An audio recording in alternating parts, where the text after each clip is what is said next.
All Hit Radio.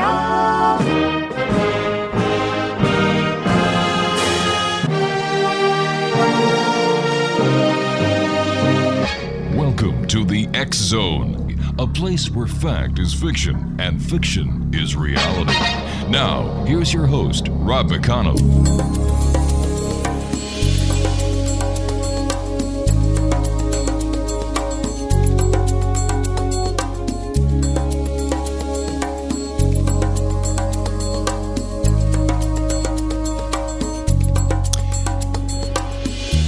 Welcome back, everyone. My guest this hour is Chuck Stansburge. He is the State Section 12 Director for MUFON in Texas. He has over 22 years of UFO phenomena investigations under his belt. And we are so happy to have Chuck with us tonight. And the two websites are very simple. The first one is www.mufon.com. And Chuck's website for MUFON Texas is meetup.com/Houston-MUFON-meetup-group. And Chuck Stansburge, welcome to the X Zone. How are you tonight, Chuck? Well, thank you for having me. Doing pretty good. And how are you doing this evening? You know, any better, and I just couldn't take it. I don't know. Today's just been a great day, and well, you know what? I get to talk to the greatest people in the world for 4 hours every day, and I've been doing this for 23 years, so I'm in a great mood tonight, Chuck. Good. Chuck, where did your interest in UFOs come from? My interest really came from the first one that I saw when I was in high school. I was a senior in high school, and I was sitting in my car. I had an old 52 Buick, by the way. Good car. And, oh yeah, big car, the tank. But I saw something coming up over the mountains towards the west, and I thought, what in the world is that? It's not a satellite, because satellites go from east to west back then. They don't go from west to east. And it came up towards above me, and then all of a sudden made a 90-degree turn going north. And I thought, wait a minute, that's not a plane. Nope. And then all of a sudden it just shot off towards the southeast real quick, like something scared it or shot at it or something. I don't know, but boy, it just took off. And I thought, wow, this is really something. Did I see what I thought I saw? So I started started looking at some of the magazines. Omni magazine was a big one at the time. And that's where I got a lot of interest from reading some of this stuff. Some of those stories I looked at in the Omni, I thought, I don't know about these, because some of them were really far out there. But then I went to the service, was in the Marine Corps, and talked to a few people in Okinawa and also Nam and also a few other places. Cuba, I was even stationed down there. Wow. And talking to some of the people about what they may have seen up in the skies and stuff. And some of the overseas in like Vietnam and around Okinawa, some of the pilots were coming back.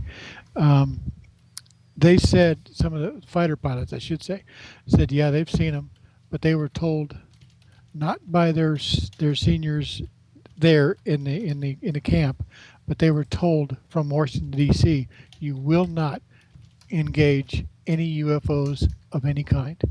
All they're doing is watching, just leave them alone. So it's almost as if the higher brass in Washington actually knew about these UFOs. And so does this mean that these UFOs back then meant no harm to this planet? They were of no security risk? No, they weren't of any security risk. I think what they were doing is watching the war, to see what was going on and how things were going and whatsoever. I don't know, but I know they were following them and watching them, even just standing, or I should say hovering, and watching a certain area, I guess. This is what I was told by a few people that was down there. Chuck, where do you think these UFOs are coming from? You name it, you probably got it. Wow. There's all kinds of different galaxies out there, not only ours, even though we have quite a few planets in this galaxy itself that are inhabited.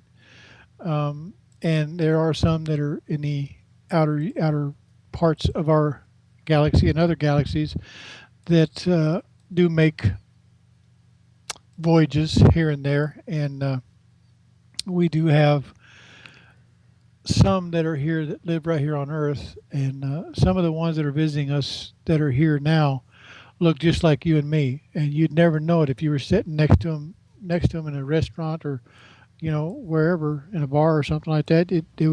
You'd never know that they were there, that they were even alien. And I'm talking about the Pleiadians, Wow. the Nordics. There's a couple others that are humanoid just like us. All right, Chuck, stand by. You and I have to take a 2-minute commercial break. We'll be right back. Exonation, Chuck Stansburge is our special guest this hour. He is the State Section 12 Director from MUFON, Texas. www.mufon.com is MUFON's main website. And for Chuck, www.meetup.com/Houston-MUFON-meetup-group. We'll be back on the other side of this brief commercial break as we continue here in the X Zone with yours truly, Rob McConnell. Don't forget to sign our online petition at www.stopebolapetition.com. I'll be back. Don't go away.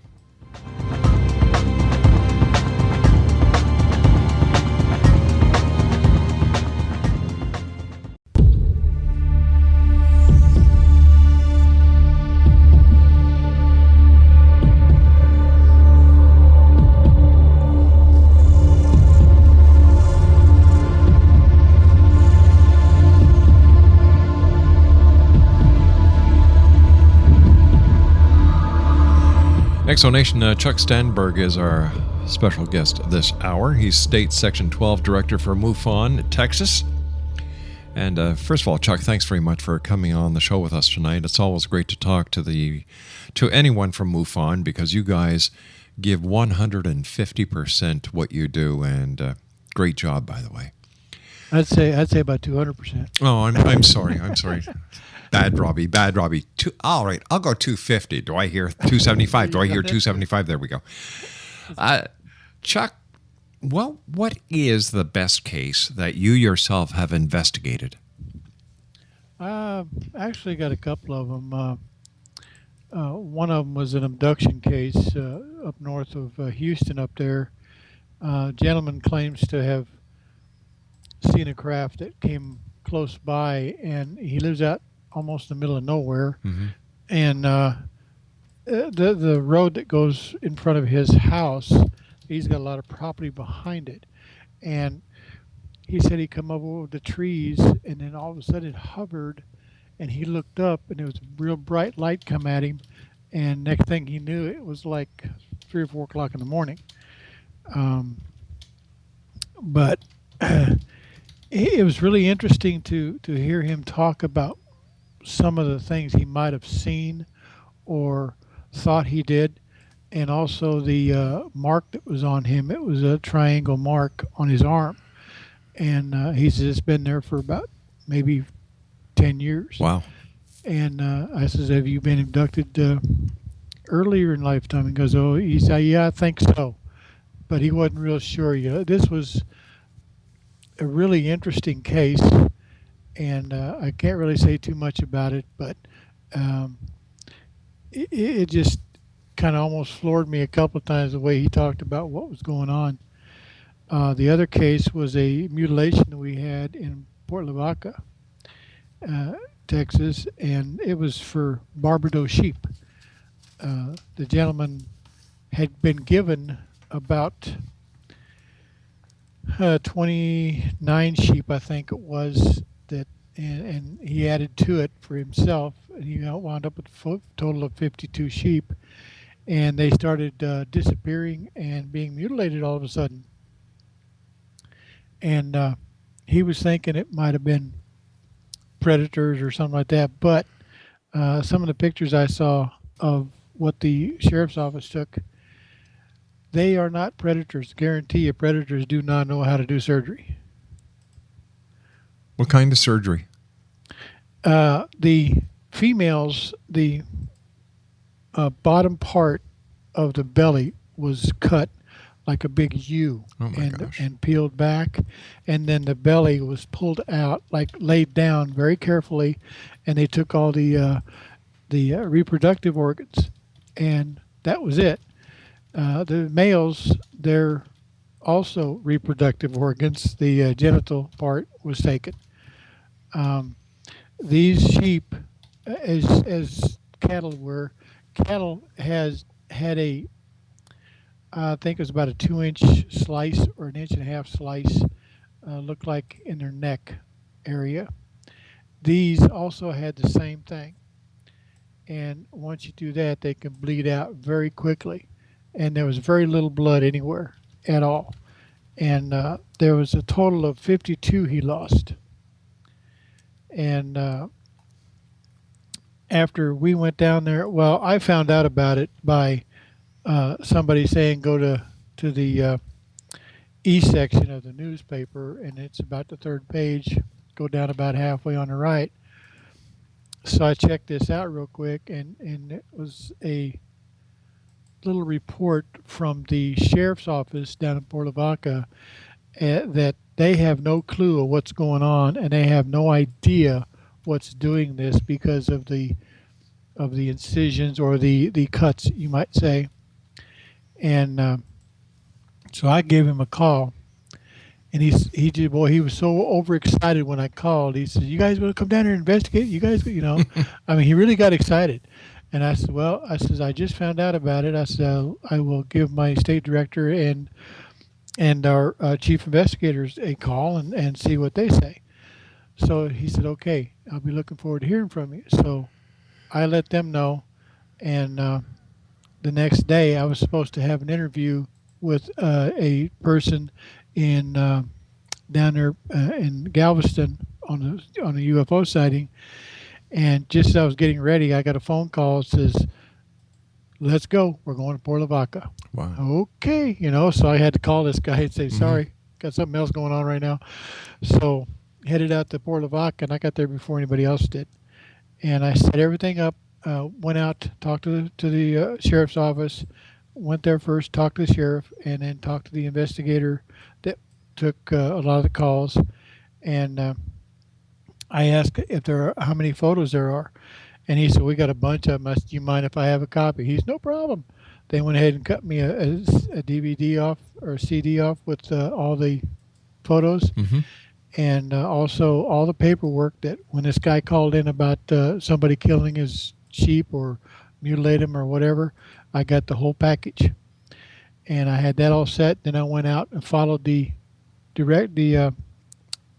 detective out. We went out to this guy's ranch, and this guy had one of these little four-wheelers that runs around.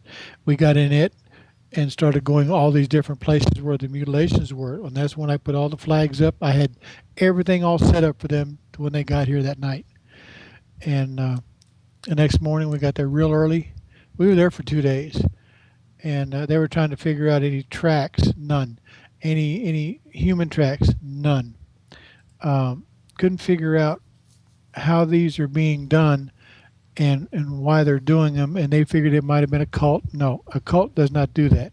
They will take one sheep and take off with it, and that is their sacrificial.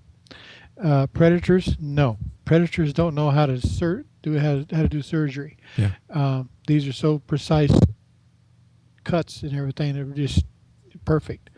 And besides that, predators would grab it around the neck and bite into it, that kills it instantly, and drag it to wherever their family is and let everybody eat. Or if they're by themselves, they'll drag it off and take what they want and leave the rest. But it was really interesting of what took place, and this is my second mutilation. The first one was up in Colorado, northeast, but it was a horse up there.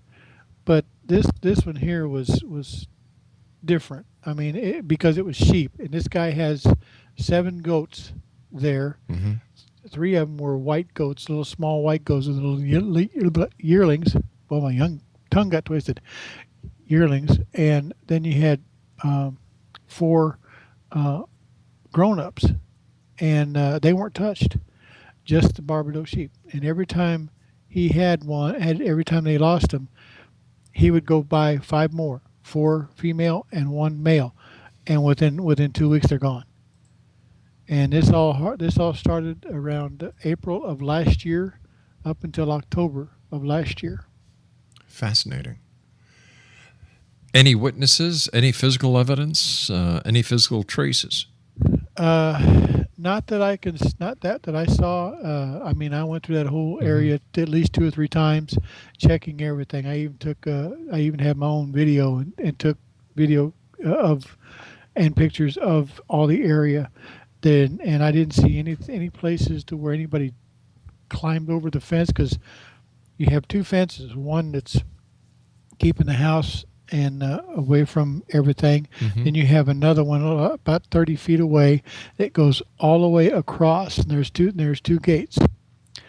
And once you go through the second gate, you have a huge area. I mean, it's quite a few acres, but it's barbed wire on both sides, all the way down to the river, and all the way across the back where the river is.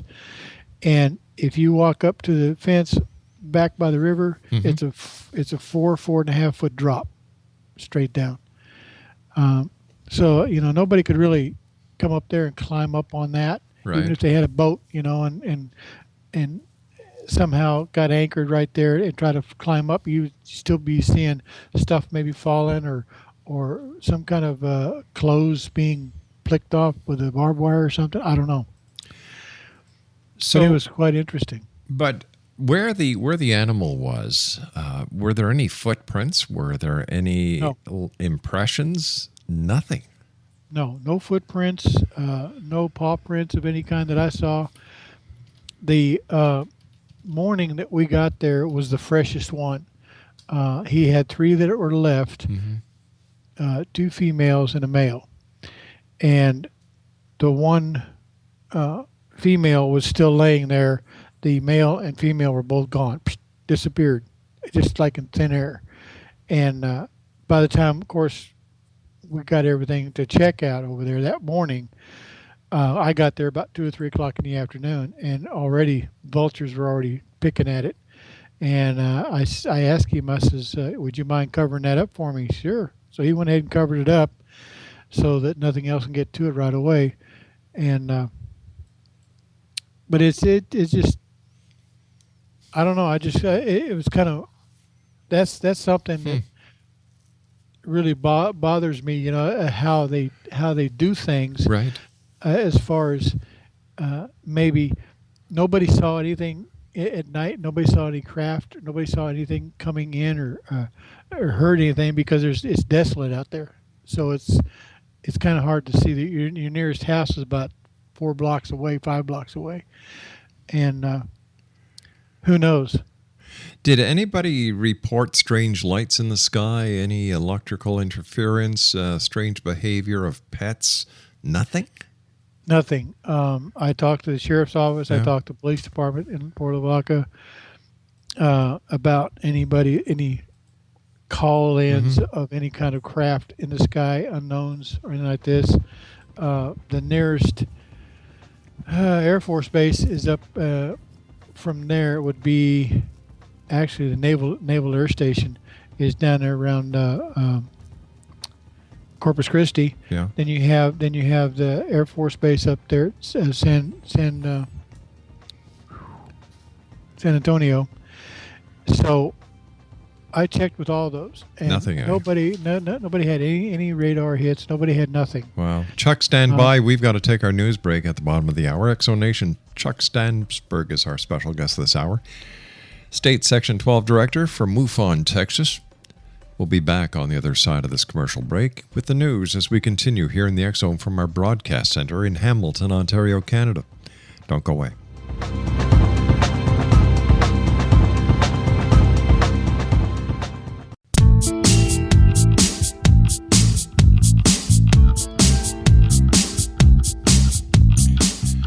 Welcome back, everyone. Please visit www.stopebolapetition.com. Go there, sign your name, Everybody who signs sends a petition to the Prime Minister of Canada, Stephen Harper, to the Minister of Public Safety here in Canada, Stephen Blaney, as well as members of Parliament. I don't care if you're in China. I don't care if you're in Taiwan. I don't care if you're in Malaysia. I don't care if you're in Australia. I don't care if you're in Russia or any other place where this show is broadcast worldwide. Let's make a difference, X-Zone Nation. If you would like us to help you set up one for your country, get a hold of me. Send me an email, xzone@xzoneradiotv.com. We would be more than happy to help any of our members of the X-Zone Nation do whatever we can, because I believe that if you're not part of the solution, you're part of the problem. And in today's society, we don't need problems. We need solutions. My guest this hour is Chuck Stansburge. He is the State Section 12 Director for MUFON, Texas. For more information on MUFON, www.mufon.com. And you can check out Chuck's website at www.meetup.com/Houston/MUFON/meetup. I'm sorry, no, it's /Houston-MUFON-meetup-group. I'm going to do that one more time. www.meetup.com/Houston-MUFON-meetup-group. Sorry about that, Chuck. No problem. All right, buddy. How many members are there in your Section? Yeah. Around 31. My 32, goodness. including myself. The state of Texas has got quite a few members, Mm-hmm. and my section basically is the largest one, I think, as far as membership. Sometimes when I do my cases and I talk to the people about their sightings and stuff, at the end of the interview, we get to talking different things, and I'll kind of say something about MUFON, and what you can get, and do this and do that, and some of them have joined MUFON. Really? That way, yeah. I've gotten a few of them that way sometimes. I'm also a field investigator, of course, Right. State Section Director. I'm with the STAR team. Now, what is a STAR team member? The STAR team is a strategic group that, say, for instance, down here around, let's say, pretty close to Galveston, there's a pretty good area that there's nothing there on the west side. Say somebody sees a landing, a craft landing, then they call us or they call the PD or something like that, and they give us a buzz, say, hey, we got this going on. I have a bag right here in front of me, or behind my desk. It's full of everything. All I got to do is grab it, put my clothes on, I'm gone. We set up there. We hope to see it as it's landing or landed or taking off, one of the three. And we got to make sure about the radiation, and this kind of stuff. We have different things that we have to use, mark off the area, walk so far, check our radiation, and then if it gets a little bit too high, then we have to stop, mark it, that we can't go any further than that. If it's not very much at all, and we can get in towards the middle of the landing, per se, we take and see what's there. We start marking things off, how wide it is. I mean, there's so much that we have to do right away to get things set up, and take a look, see. Hopefully, sometimes, we would like to, if somebody hollers at us and says, hey, we got a landing right here, and we get there and it's still there, that would be nice. But you just never know. And we also do a lot of, sort of anyway, we do a lot of the abduction cases, the STAR team does. Most of the abduction case, a lot of the abduction cases we've had here in Texas over the last 3.5, 4 years, I've gotten. and I've done quite a few of those, and quite interesting. And but it's a team that to me I think is one of the best that we have, and we also have international type stuff that we take care of. As a matter of fact, we use the STAR team now is international, and instead of just U.S., it's international. And I have been getting cases from around the world. I've done one in Guam, Serbia, let's see, U.S. Virgin Islands, England, a lot of them in Canada. I'm also appointed the interim state director of Idaho. Wow. Until they can get somebody that'll take the position of state director. How would you conduct an investigation where you can't actually go there and do the investigation in person? For example, how do you collect the evidence? How do you get the photographs? What happens there? I know what you're saying. Yeah. What happens there is a lot of people, when they take photographs and stuff, they will upload them in the report. Mm-hmm. If they can't do it or they don't know how to do it, then when I have the case itself, usually I either talk with them on Skype, I see, and or on the phone, either way. And once I get all the information and everything, and I say, okay, I noticed you have pictures, but you didn't send them in. Well, I couldn't get them up to. I don't know how to do that. And I said, well, just put them on my email. I'll make sure they get up there. Okay, so that's how I get a lot of the photos, and I analyze them to see if they're real or not, and then I'll upload them, and I color code them. I do the embossing on them. As the couple of programs I have, I can work with something that see if they're real or not. And I've got one gentleman that used to be a member down here that lives in Chicago now. His wife was ordered by the company to go to Chicago because she was promoted, I guess. Anyway, he's a photographer, and he went to college for 4 years to take photography and how to do everything. He can take a photo and just tear it apart. And I send him some of that stuff right away, and he'll call me back real quick and say, "Hey, this is real, buddy," or "Oh, hell, this is fake," that kind of stuff. But it's really quite interesting what you find out from people, the different types of craft they see, what takes place, how excited they are at times. One lady up in Idaho, she was so excited that I had called her, and she just wanted to talk so much about what she saw. And she started getting a little paranoid, like, are they going to hurt me? Are they going to take me somewhere? I says, no, ma'am, they're not going to bother you. As if they wanted to bother you, they would have done it. But other than that, all you're doing is looking at one, and it stays there for a while. It takes off, and you just never know. If one comes close enough, you might wave at them, say hi. There's one gentleman that gave me a call about some men that were hunting in Idaho, bear hunting, and when they came back from bear hunting by the camper, they was in a pickup. They got out. They went inside the camper. One of them came back out. He went to get the food out of the truck, and he felt heaviness, like it was hard to breathe or something leaning on him, you might say. Right. And he took his flashlight and looked in the forest a little bit, and then he pointed it up, and he goes, "Oh, my goodness." And he says, "Guys, get out here and look at this." Because as soon as that flashlight hit that object, the three lights came on the corners. It was a triangle. Wow.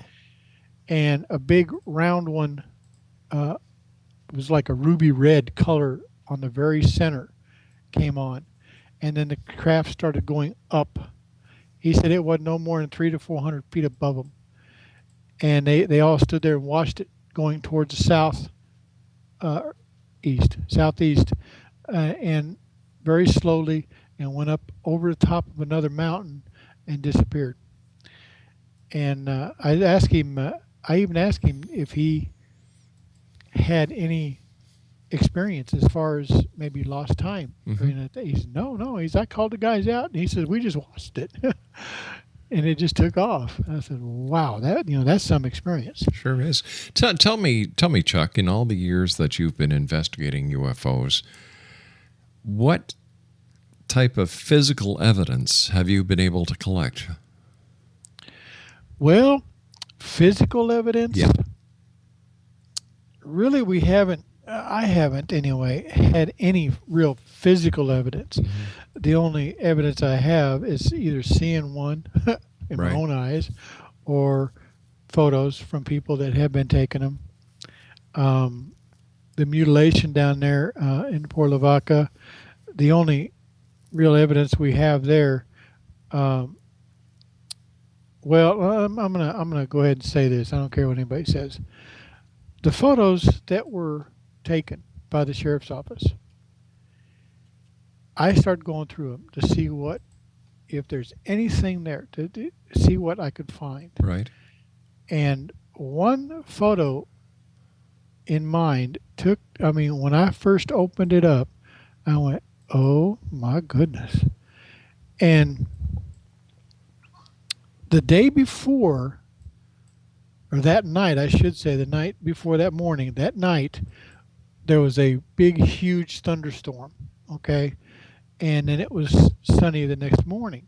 Well, that's when he found the female sheep that had been mutilated. And the sheriff's office came right there right away. They took some photos. And when they took a photo of this one, I could see the belly laying out, and this and all that, just like I had it. And the tracks of the four-wheeler stopped because I looked I looked up towards the top of the photograph, and where the tracks were, it just stopped. And I looked again. I was, oh my goodness! There was a big circle, counterclockwise, the weeds laying down, and it was huge, and it was a nice little area. And there were a few other things that I happened to see as I enhanced it, and I went, no, you got to be kidding me. These guys had no idea. The sheriff's deputies had no idea what was there that was watching them do their job. There looked like one that was kneeling down or down on one knee, like up against next to a tree. Right behind those two little trees, there was another one standing there, and one off to the left. And on the right side, there's two little small trees that go up a little bit, and there is I don't know what you want to call it. Looks like a distortion of sense in that one little spot, like a doorway. And the only thing that I came up with, along with a couple other people that I know about, knows this kind of stuff. We talked about it. I showed them the photo. We talked about it again. And what we thinking is that was either a doorway into the ship that was still there, or it was a doorway going to the ship that is up above. And that's the only thing we could think of. And it was, I keep thinking about this sometimes, and every once in a while I'll get my DVD out and I'll take a look at that photo, and it just amazes me. And all the other photos, there's nothing like that in there, but just that one. Son of a gun. So how do you explain something like that? It's pretty hard to explain, especially when the PD, the sheriff's office, and everybody around there saying, "Oh, we think it's just predators. It's only predators. That's what this whole thing is. There's predators." They tried to say it was a cult, but no, there's no such things around there. They tried to say it was predators, but as I said before, predators either take it with them or devour what they can and leave the rest. They don't have the surgery knowledge. Now, did a veterinarian or somebody from the Park Service take a look at the cadaver of the animal, and what were their comments? Their comments, well, the one that we had, because the vultures have already got to it, they took it to one of them, and they didn't want anything to do with it. But the one in the picture, he went ahead and took the owner took that one to the veterinarians, and asked them to find out what's going on here and what made these cuts and stuff. You know what they told him? No. We don't want it. Get it out of here. Wow. So they don't. To me, that means they know what's going on, but they don't want to get involved. Chuck, stand by. You and I have to take our final break for this hour. Fascinating story. Chuck Stansburge is our special guest this hour. He's the State Section 12 Director for MUFON in Texas. www.meetup.com/Houston-MUFON-meetup-group. And if you'd like more information on MUFON, their main website is www.mufon.com. Chuck and I will be back on the other side of this commercial break as we wrap up this hour here in the X Zone from our broadcast center in Hamilton, Ontario, Canada. My name is Rob McConnell. Don't go away.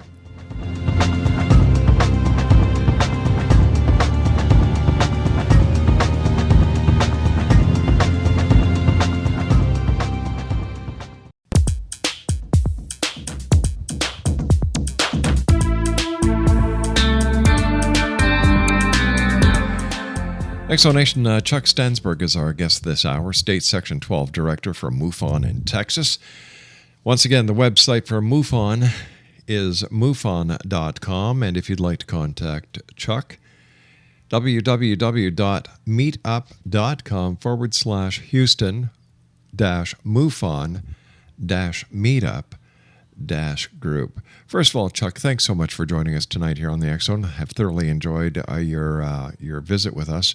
But as I was telling you during the commercial break, I can't understand the lack of enthusiasm or the lack of interest when it comes to certain officials, and in this case, where the veterinarians or even the U.S. Forest Service or the game wardens didn't want to do anything about it. You'd think by now that somebody would want to do something. After all, this is the death of an animal, its property. Is this all part of a cover-up? I don't know if it's a cover-up or how they want to, if you want to call it that. It probably is by them. I don't know. I really can't say on that part, because some of them might come back to me and say, "Hey, we ain't covering nothing up." Well, if you're not gonna talk about it or try to do the exercise of getting involved on this whole thing, then what would you call it? Other than just paying no mind, never mind. Yeah. Period. That's some people are like that, I guess. There's been some experiences going on from other people. I love listening to a lot of them. I've had my own experiences as well.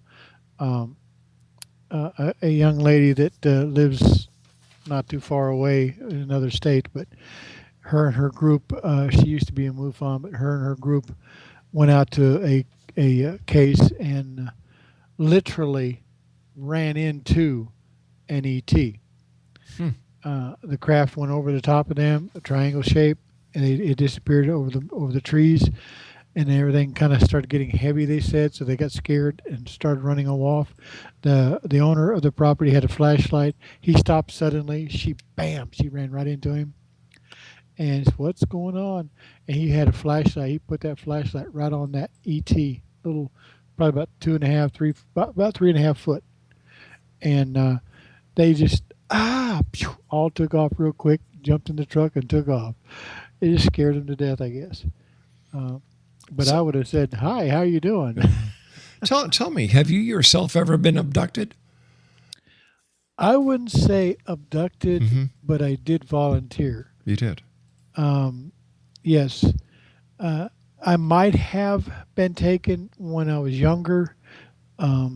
because I did have a regression done by a very good friend of mine. He was a professor in Laramie, Wyoming, at the university there, because I would give him cases. I would give him cases of abduction people that he would go there and they would go there and talk to him. But he came by the house one day and he says, "Lay down," So he went ahead and put me under. And when I woke up, all I could remember was coming. I know I left the party that we were up in the mountains. A bunch of us guys and gals. We were seniors, and we were up by Echo Lake. And I was coming back down. I had just left maybe 40, maybe. Chuck, we're going to have to speed this up. I've got about 30 seconds left. Okay. Anyway, to finish that up, I saw this big old bright thing, and it just like brightened up, gone. Wow. And that was my first, I think, abduction. But after that, I volunteered last year. All right, Chuck, we're going to have you back on to discuss this further. Exo Nation Chuck Stansburg has been my guest this hour. Chuck, take care of yourself. Thanks for joining us. And I'll be back on the other side of this news break at 6.5 minutes past the top of the hour as we continue here in the X Zone from our broadcast center in Hamilton, Ontario, Canada. My name is Rob McConnell. Don't go away.